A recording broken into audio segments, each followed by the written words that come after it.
you are stronger than your problems. You can do it. Be motivated. You are not alone. Don't let anyone down your sparkle. All you have is now. In the world full of differences and diversity, we are thankful and blessed of being normal individual, but some are not as we are. However, it shouldn't be a reason of divisiveness. Instead, we adapt, uplift, and sympathize with them. Hello everybody, it's me again, Jasper J. Tindog, and today we are going to talk about learners with socio-emotional disorder. Stay tuned and learn with me.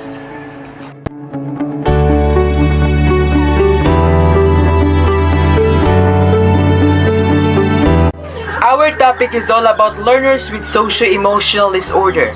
This is under Unit 3, Typology of Learners with Special Needs.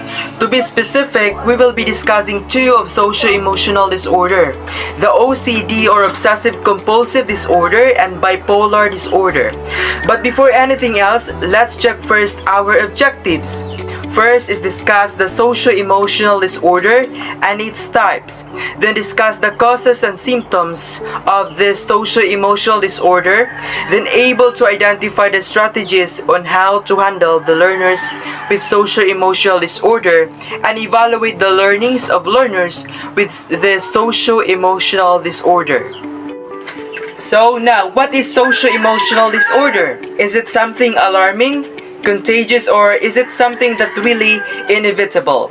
Well, socio-emotional disorder is an illness or disease that affects a person's thought processes, perceptions of reality, emotions, or judgment, or that results in disturbed behavior. This disability may be temporary or permanent. People having this disorder has poor well-being, and obviously they need help, not just medication but appreciation, compassion, and making them feel that they belong. More importantly, for learners with socio-emotional disorder, they be ensured an education that they deserve. Now, one example of socio-emotional disorder is OCD or Obsessive compulsive disorder.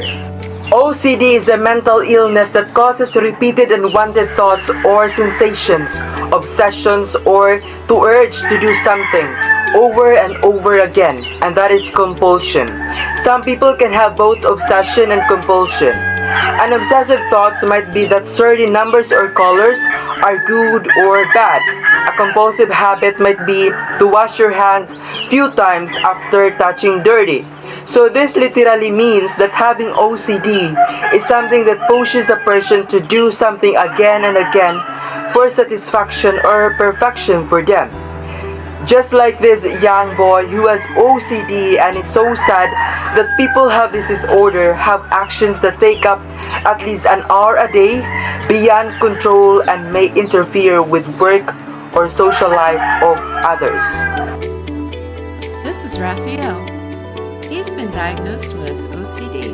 Here is one example. I told you to open this. I did open it. No, you didn't. It's open. No, it's not. This is open. Look. Look, it's open. There's chocolate putty right there. Look, this is not open. You mean this right here? No, right here. Right here? Yeah, You want me to take this off? this off. This. Yeah. Are you gonna be able to eat it if I don't take it off? You do take it off. You can. It's completely open, Raphael. You can eat it. Not yet. Yes, See, yes, this yes, is yes. You can eat. No, you can eat it right now. not yet. See, this is shut. No. Look. Oh, don't pick it out. You're not gonna pick it out. Open.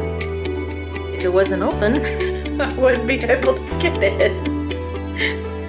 You're not gonna do that in the chocolate pudding. Look. Moving on, we have the causes and symptoms of OCD. Obsessive compulsive disorder isn't fully understood and why some people have OCD. But here are some risk factors.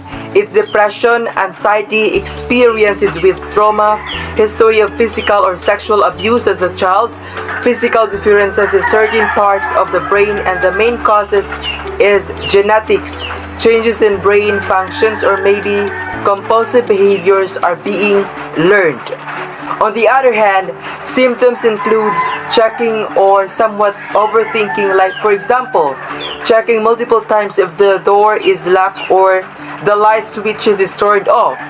Next is contamination, a fear of things that might be dirty or a compulsion to clean.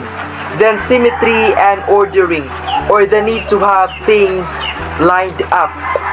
So symmetry and ordering is something an eager to satisfaction or perfection of something in a certain way. Also ruminations and intrusive thoughts. It is an obsessed on with a line of thought.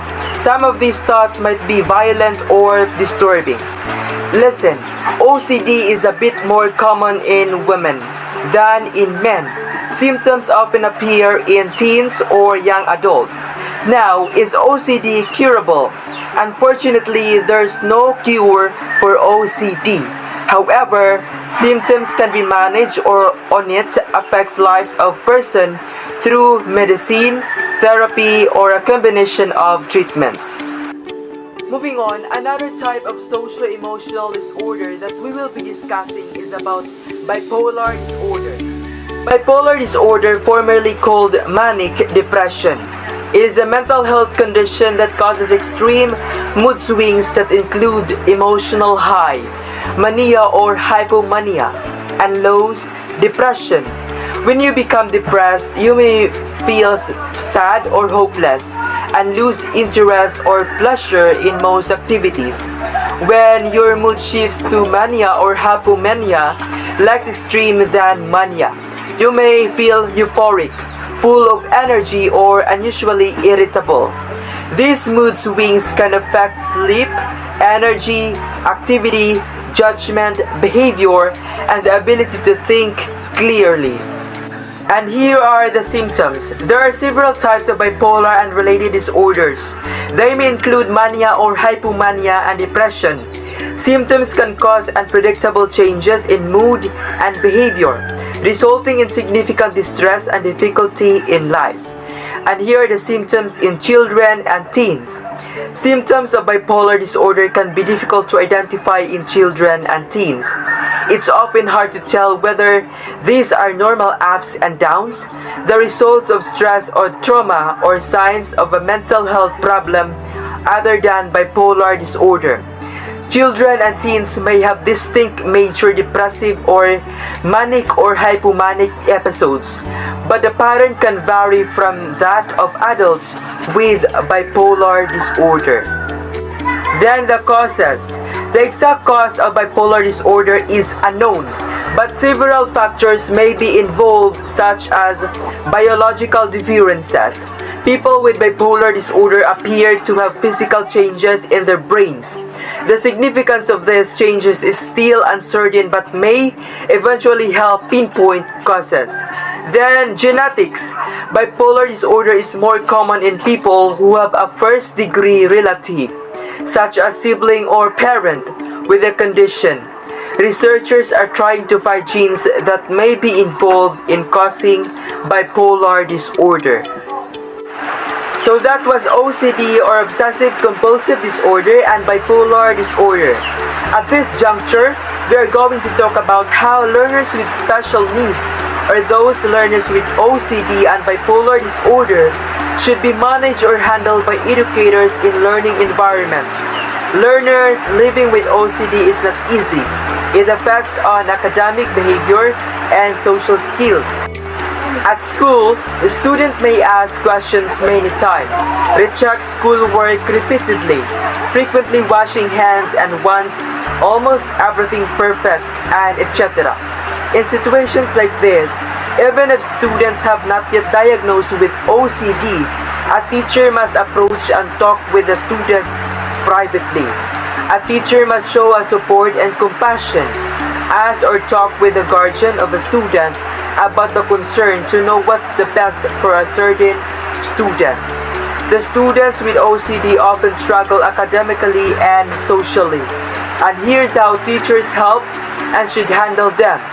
It starts with understanding their behavior. The next thing to consider is choosing the place in the classroom for them carefully, and finding the right place for a student with OCD can be tricky. They might need to sit facing away from an object that causes obsessive thoughts, then make assignments manageable. A student with OCD see any assignment as a chance to make endless mistakes, and longer assignments are even worse. Help younger students by breaking assignments into shorter tasks, read just one paragraph or page at a time, or give them just one math problem rather than a whole worksheet. Teach older students to do the same for themselves. Then reduce test-taking anxiety. Tests are enough to raise anxiety in any kid, but they're disaster for those seeking perfection. Ensure that the test focuses on what we need to assess and eliminate unnecessary distractions. Next is provide separate supplies. For students with fears about germs and contaminations, shared supplies are a nightmare. Even when schools make special efforts to keep things clean, a person with OCD may not trust or believe. So the next thing we should consider is set limits. Compulsive behaviors can continue on and on. Let a student know that you'll be limiting what's acceptable. For a student who asks questions repeatedly, give them a maximum numbers of times that you'll answer. When a student feels the need to check their supplies obsessively or wash their hands again and again, try limiting that to certain times of day. Communicate these limits clearly and stick to them. The next is acknowledge their fears. You might feel the need to attempt to reassure students their fears aren't really a problem. It's okay to acknowledge and validate their feelings without agreeing that their fears are true. Knowing that you understand and accept them can make a big difference. And lastly, don't use OCD lightly. It's become common for us to joke about being so OCD about something, like wanting desks to be lined up straight or grading with your favorite pen. But OCD is no joke to the people who have it. Consider your words carefully when you speak. So those are some important concepts on how teachers should be dealing to learners with OCD or obsessive compulsive disorder. Now, we are shifting to bipolar disorder on how educators also manage learners with bipolar disorder. Students with bipolar disorder have a challenging time getting through a typical day at school. In the world of teaching, educators must have classroom management strategies to help students with bipolar disorder to succeed in school. And here's how we should handle them. First, be predictable. Reduce stress for your students with bipolar disorder by following daily routines. Write a class agenda on the board each morning so your students know exactly what to expect.